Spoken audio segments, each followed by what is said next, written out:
C'est une histoire qui m'a intriguée beaucoup parce que c'est cette Claire Pradier dont je m'inspire, pour laquelle Victor Hugo a écrit des poèmes dans les Contemplations.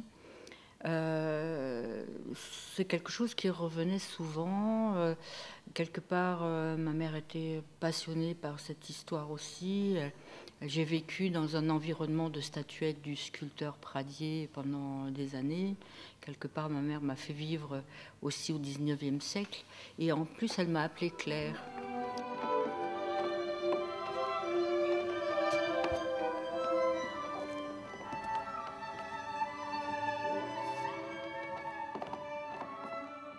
Donc je me dis, là, il y a quelque chose autour de cette jeune fille. Une jeune fille qui n'a pas vécu, en fait, sa vie, elle est morte dans sa 20e année. Juliette Drouet et Pradier ont eu cette fille. Même si Pradier l'a reconnue, c'était quand même pas la fille du couple de Pradier avec sa femme.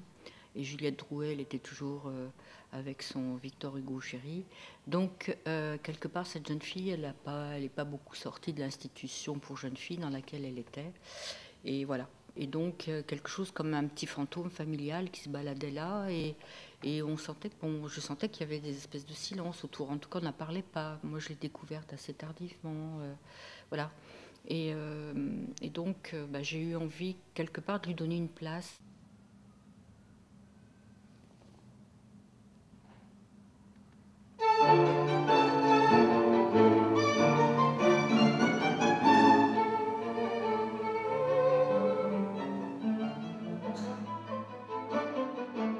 La marionnette, c'est pas complètement votre domaine. Alors, disons que je ne suis pas marionnettiste a priori, on va dire. Voilà. Mais ça fait 25 ans que je travaille à Charleville-Mézières, à l'École nationale supérieure des arts de la marionnette, et que j'ai développé tout un travail de grammaire de la relation corps-objet, corps-marionnette. Comment un acteur, sujet et objet d'art peut se mettre au service d'un objet en attente de devenir sujet d'art. Voilà, c'était mon postulat de départ, quoi. Comment on peut être absent tout en étant présent par rapport à une marionnette, comment on est le maître du regard quelque part et qu'on amène le regard du spectateur sur ce qu'on veut qu'il regarde à quel moment et pourquoi.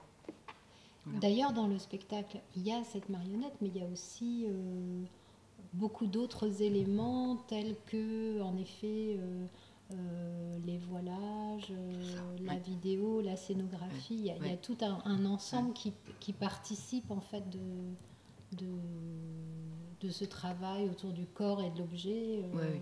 Oui, bah oui. Pour moi, l'ensemble est marionnettique pour moi.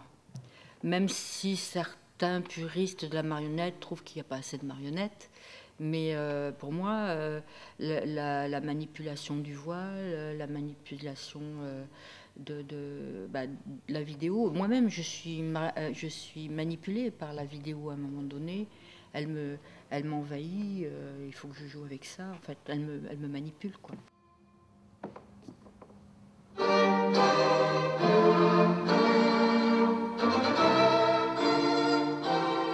Qu'est-ce qui me manipule? Parce que quelque part, ça m'a manipulé cette histoire-là. Hein, aussi, voilà.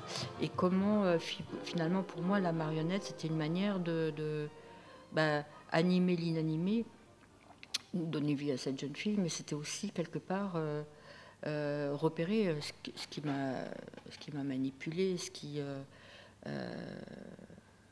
parce que quelque part, une chose qui pourrait être comme un secret de famille, finalement, ça nous manipule, mais inconsciemment. Donc ça permet aussi de prendre de la distance et de se dire, bon, voilà. Et puis le jeu métaphorique avec le voile aussi, puisque finalement j'amène...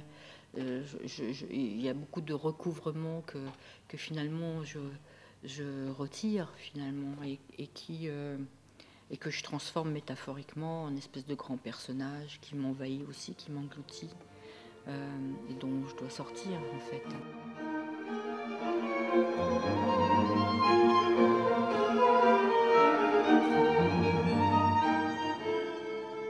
Mais on pourrait dire aussi que c'est une femme qui, un peu comme Orphée Eurydice, mais à l'envers, qui va rechercher un enfant dans les limbes, hein, et essayer de leur faire revivre, mais en même temps on ne peut pas.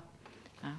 Ou ça peut être aussi une femme qui va, à un moment donné, qui a perdu aussi son propre enfant intérieur, et puis qui va à la recherche de cet enfant pour s'accorder à nouveau, refusionner, quoi. Ou alors voilà, on peut lire des choses différentes. Bon, je pense que les spectateurs peuvent vous trouver. Il y a des gens qui ont vu des mariages, qui ont vu aussi des naissances. Ah, bon, pourquoi pas. Ça c'est. Et je suis curieuse de savoir comment les gens reçoivent en fait.